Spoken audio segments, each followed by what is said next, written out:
Hey, my name is Shari Bellchambers, and the little activity that I'm going to share with you today is an activity that I use when I'm teaching the states, not United States history, but when I'm teaching the students about each one of the states.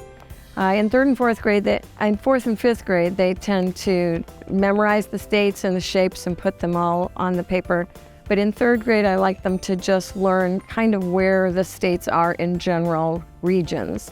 So this little activity is one that I do to help them to learn how to figure out, number one, where the states are generally in the United States, and also to figure out some of the great landmarks in the regions and some of the resources that are in the regions. We don't go per state, but we go per region. So last year I did this for the first time, and I divided it up according to something that I found on the internet into 5 regions. This year I will change that to 6, and so I'll just do the 4 quadrants plus the Midwest. And what I had the kids do, we talked a lot about it before we did the project.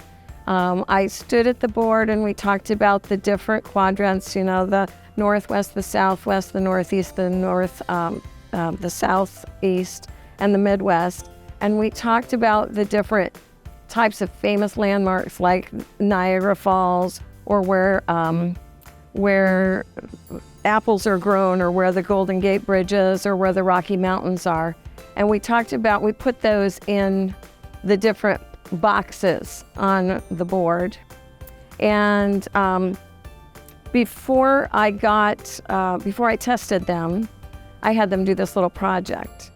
And what I did was I wrote them out myself. I actually drew the pictures myself and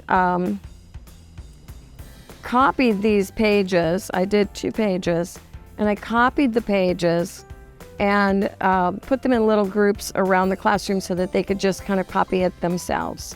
The reason I did that was because I didn't want them to misuse the space on the paper in just trying to put all the resources and landmarks themselves into the different regions. We divided the paper up into different regions. And that wasn't the focus today, was to have them do their own art.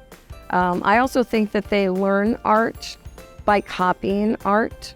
So even these little tiny things, they were learning little things, how to draw. So I had them do that.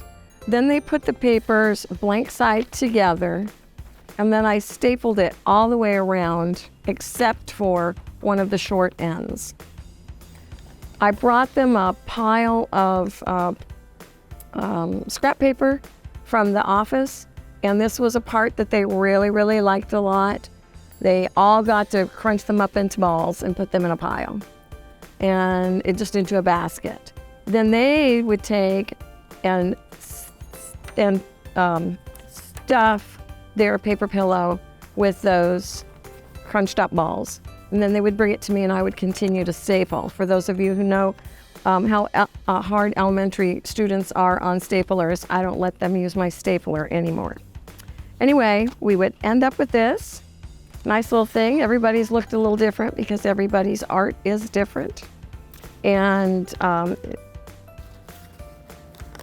then they would punch a little hole in the top and put a pipe cleaner on it, and I hung it from the ceiling for a while, and the kids really liked pointing theirs out to other people. They liked showing their mom, their teachers, their friends, that's mine, pointed up there. And I think it really helped them so that they could have a general view. And I would ask them occasionally, so what region is California in? Where is Florida? Where do they grow oranges the most? Where is the wheat grown? They had a real picture in their minds of where these things happened. And then I tested them. So I feel like this really, really helped them when they tested. So that's my little idea. It's simple, doesn't take very much time, and the kids really like it.